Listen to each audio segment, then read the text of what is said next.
Terima kasih Anda masih bersama kami di Prime Plus dan saya sudah dengan 4 orang narasumber yang hadir di studio CNN Indonesia dan saya akan sapa terlebih dahulu dari sebelah kiri yakni peneliti senior dari Droneprit, Mas Yan Kurniawan. Mas Yan, Assalamualaikum, selamat malam. Malam, Mas Bram. Terima kasih. Dan kemudian adalah Direktur Eksekutif Lingkar Madani, Ray Rangkuti. Bang Ray, terima kasih. Selamat malam. Selamat malam. Dan kemudian ada Koordinator Nasional JPPI, Jaringan Pemantau Pendidikan Indonesia, Ubed Matraji. Mas Ubed, selamat malam. Selamat malam. Terima kasih. Dan kemudian Ketua YLBHI, Yayasan Lembaga Bantuan Hukum Indonesia, Muhammad Isnur. Mas Isnur, selamat malam. Selamat malam, Mas Bram dan semua.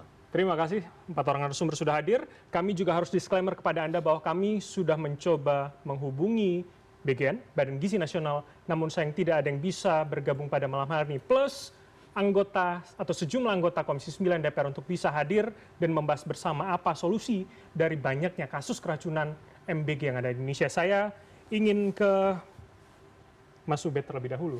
Kemudian data Anda hingga 27 September ada 8.649 korban keracunan. JPP melihat salahnya ada di mana? Minusnya ada di mana begitu, Mas? Iya, jadi yang pertama sebenarnya pekan terakhir ya, seminggu yang lalu itu yang paling banyak ya. Jumlahnya sampai bertambah korban keracunan itu sampai 2.000 lebih. Oke. Gitu.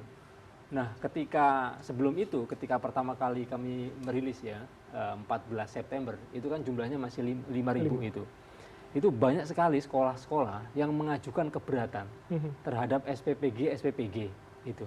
Tapi sayangnya suara sekolah, kemudian keberatan dari orang tua itu sama sekali tidak didengar ya oleh SPPG itu. Sehingga sekolah-sekolah itu tetap diberikan menu-menu makanan yang dari dapur. Jadi itu, prosesnya gitu. terus berjalan?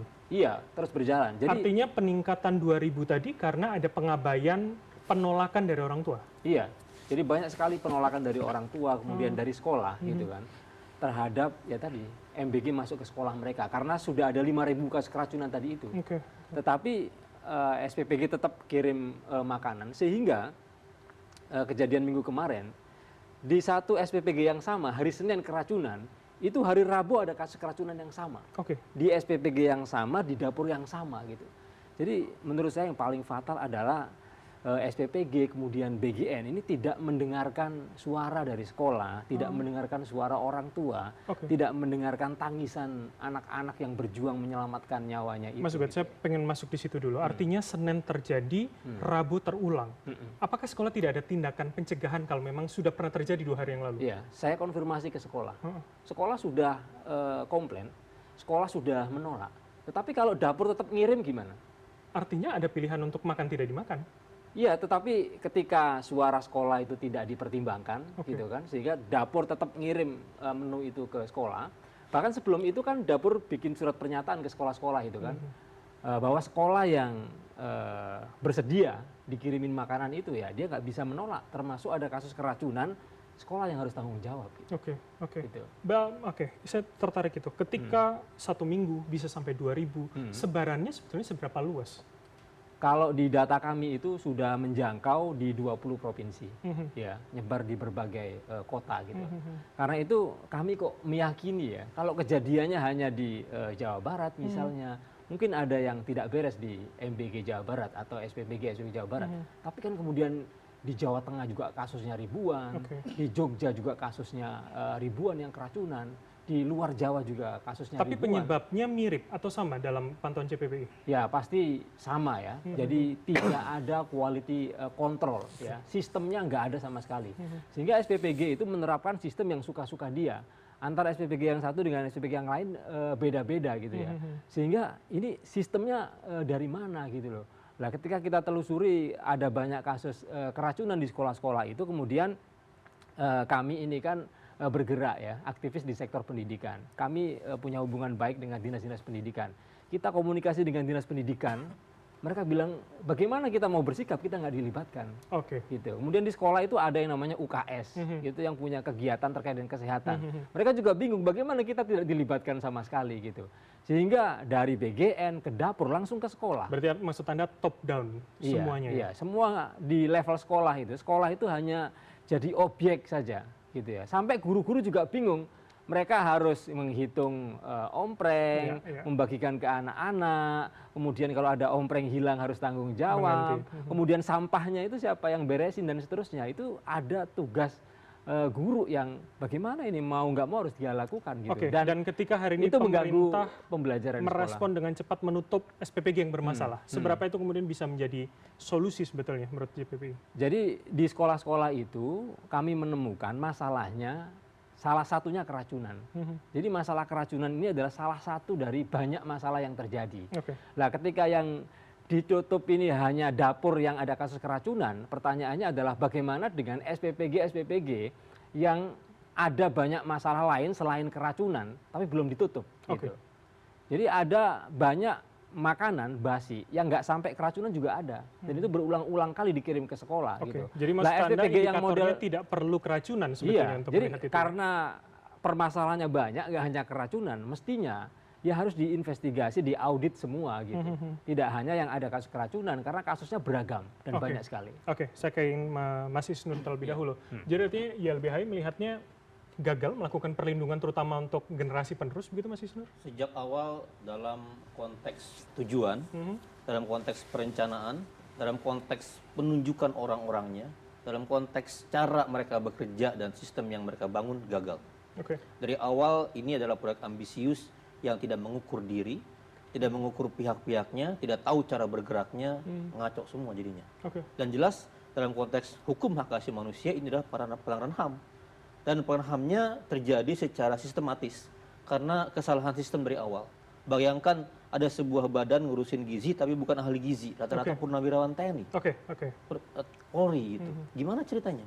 Ada badan yang ngurusin anak sekolah tapi tidak melibatkan dinas pendidikan. Mas Isnur, tahan dulu. Anda sudah menyebutkan itu. Kami punya datanya. Kita akan tampilkan bersama untuk kita lihat. Teman-teman produser, tolong dibuka data yang sudah kita rangkumkan bersama.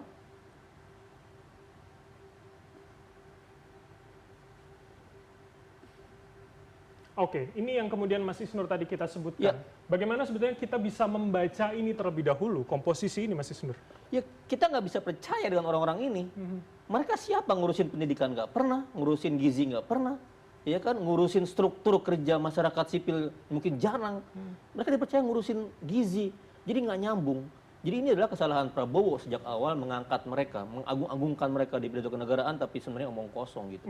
Dan artinya apa? Uang ngalir banyak ke sana sini tapi nggak tepat sasaran, nggak mencapai tujuan, gitu. Dan artinya apa? Pertanggungjawaban bukan hanya di BGN tapi di presiden, bagi saya di pemerintahnya. Gitu. Karena yang kemudian memilih dan juga memilih mereka, mengawasi mereka gitu. Perencanaannya nggak dikontrol. Harusnya kan sejak awal karena ini adalah wilayahnya pendidikan, anak sekolah. Top leadernya, penanggung jawabnya adalah dinas pendidikan. Dasar, menengah, dan SMA gitu. Harusnya mereka lah lead sektornya, mereka yang paling paham bagaimana situasi sekolah. Karakteristiknya anak di umur itu. Yang kedua, untuk isu kesehatan harusnya ada pelibatan Kemenkes dan BPOM. Di mana BPOM yang memang tugasnya mengawasi obat dan makanan? Sejauh ini dalam pemantauan YLBHI tidak ada? BPOM nggak dilibatkan. Setiap obat dan makanan yang beredar itu ada standar kualifikasi BPOM-nya. Ini BPOM dilibatkan. Jadi apa? Jadi ada sebenarnya malfungsi dan disfungsi badan-badan negara yang harusnya mengurusi itu dimatikan fungsinya. Malah dikasih jabatan baru untuk orang-orang ini gitu. Itu pun sebenarnya sama dengan cerita Mas Ubed ya. Dinas pendidikan tidak dilibatkan, sekolah tidak dilibatkan. Hal yang sama terjadi pada kementerian sektor-sektor yang berhubungan. Dan yang menyedihkan dari presiden dan juga banyak pejabat, mereka menganggap orang atau anak yang luka-luka atau kemudian keracunan ini dianggap sebagai angka saja 0,7%. 0,00017%. Itu pernyataan yang sangat tidak bertanggung jawab. Satu orang keracunan dari proyek pemerintah adalah sebuah pelanggaran HAM. Apalagi ini ribuan, 8.000 orang. Maka bagi saya ini adalah pelanggaran HAM yang disengaja. Karena dia tahu dengan rangkaian peristiwa seperti ini akan ada sekian ribu orang yang di kejadian. Dan bagi saya di dunia pendidikan bukan hanya kali ini skandal besar. Dulu ada ujian nasional 2006 misalnya, gara-gara sebuah kebijakan gagal lulus 300.000 orang. Ini sama. Mau berapa lama lagi, berapa banyak lagi anak-anak yang keracunan. Dan ingat juga Mas, ini per hari anggarannya 1,2 triliun. Sedangkan guru, sedangkan pendidikan, sedangkan wilayahnya sekolah masih banyak yang hancur. Jadi ada yang lebih penting secara konstruksi konstitusi tentang pemenuhan hak atas pendidikan, itu yang malah nggak dikasih.